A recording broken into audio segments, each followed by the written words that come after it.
All right, another day, another publishing scammer. Today's scam company is Elite Online Publishing. They are a self-publishing company that is promising you that they can turn you into a best-selling author if you are willing to drop, well, quite a bit of money on one of their packages. We're going to go through most of one of their advertising videos, and I'm going to do a little fact check. So how do you get a traditional publishing deal? Well, first off, you should have 1 million followers. Oh, hey, wait, that didn't take very long, did it? So this is David Robluski.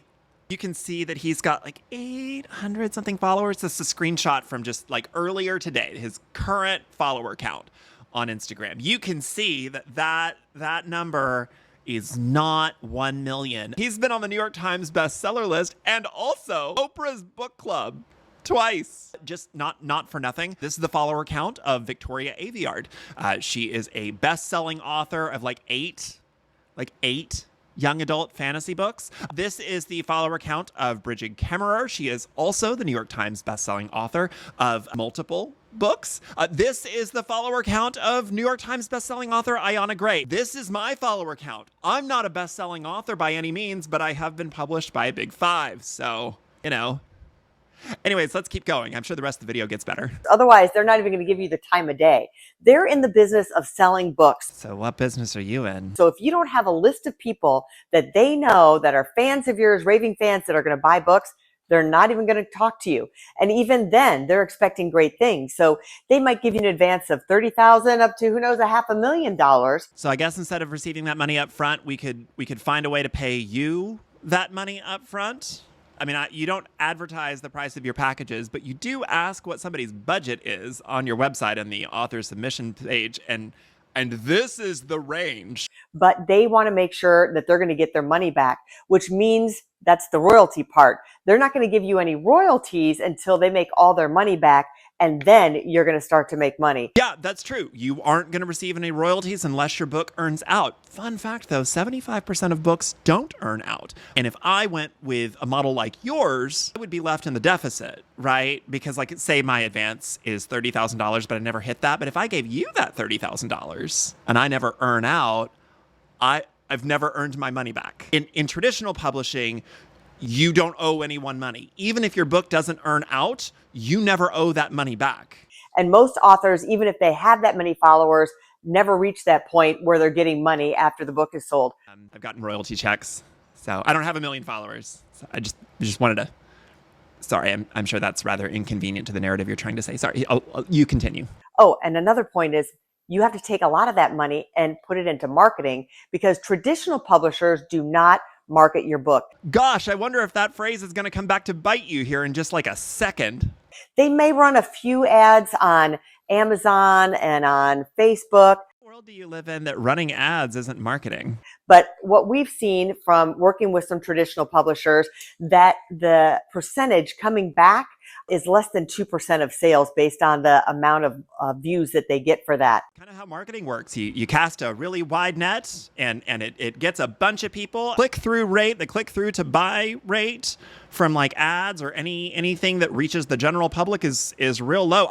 So let's talk about now self-publishing. What is really the difference and the advantage of self-publishing over traditional publishing? Oh, I bet this is a good one because you own a self-publishing company.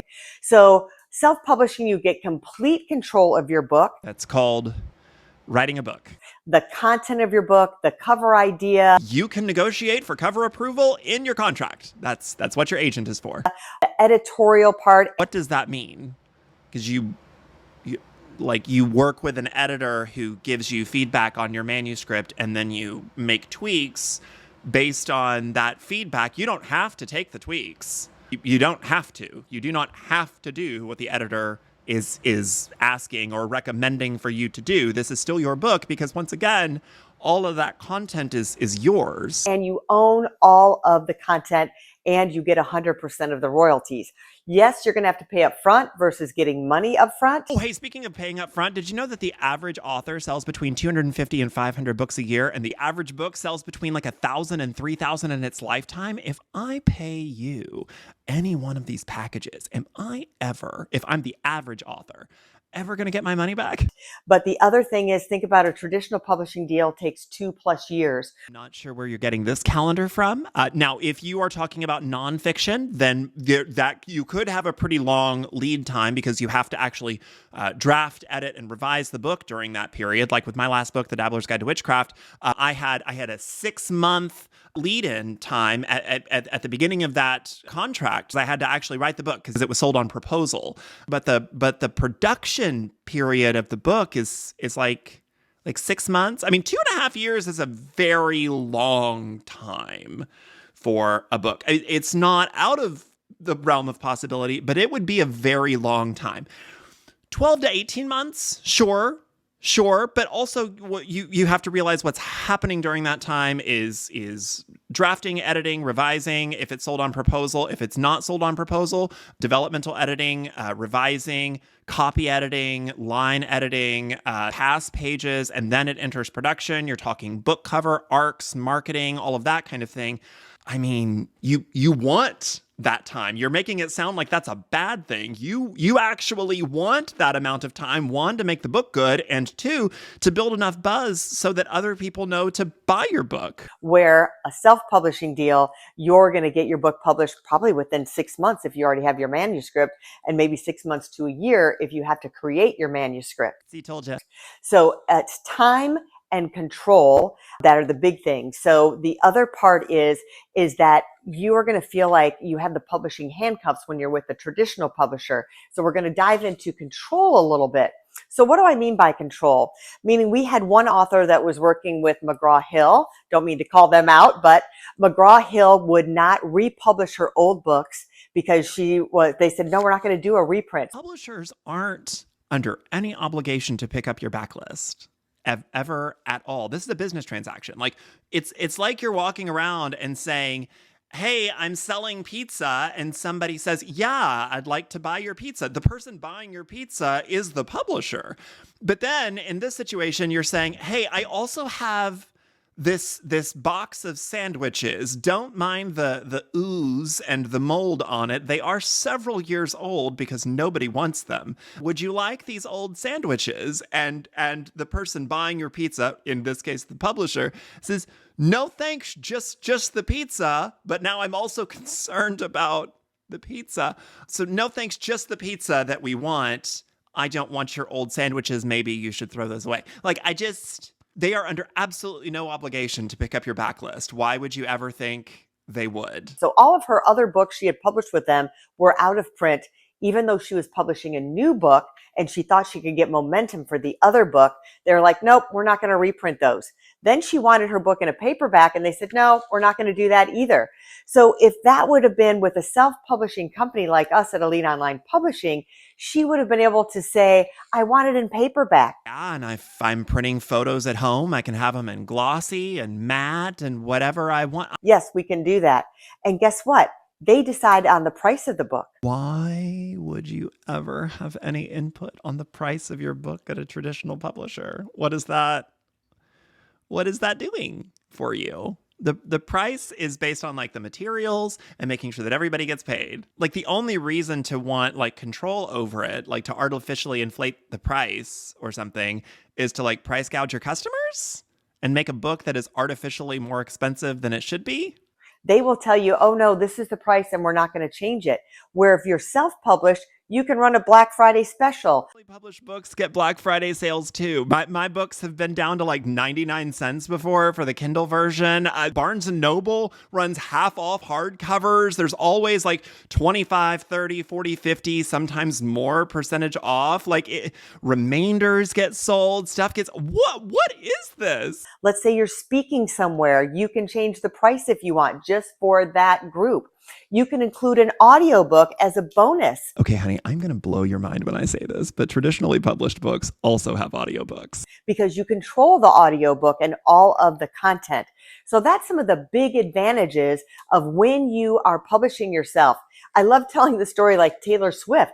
I mean, Taylor Swift had lost the control of all her music library, and then she went back and re-recorded it all again So she would own the rights to that. This is a matter of copyright, and the author always retains their own copyright. No matter who you publish with, the rights are always owned by the author. The author always owns their copyright. Like, the traditional publisher doesn't own your copyright. Like, you're not explicitly telling people that a publisher owns their copyright, but like, you are heavily implying that, and that's not true. Because she wanted control. That's really the theme today, is owning your content and your IP. And guess what happens whenever you're traditionally published? You still own the IP. It's still yours. It's still yours. If you don't believe me, ask a fan fiction author who owns the IP of the characters and the setting and all the world in which they're playing.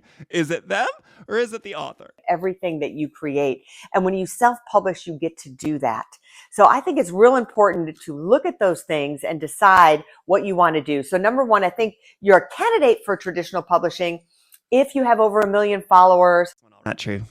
And you think you can really sell books, or you're a celebrity, a famous person, traditional is for you.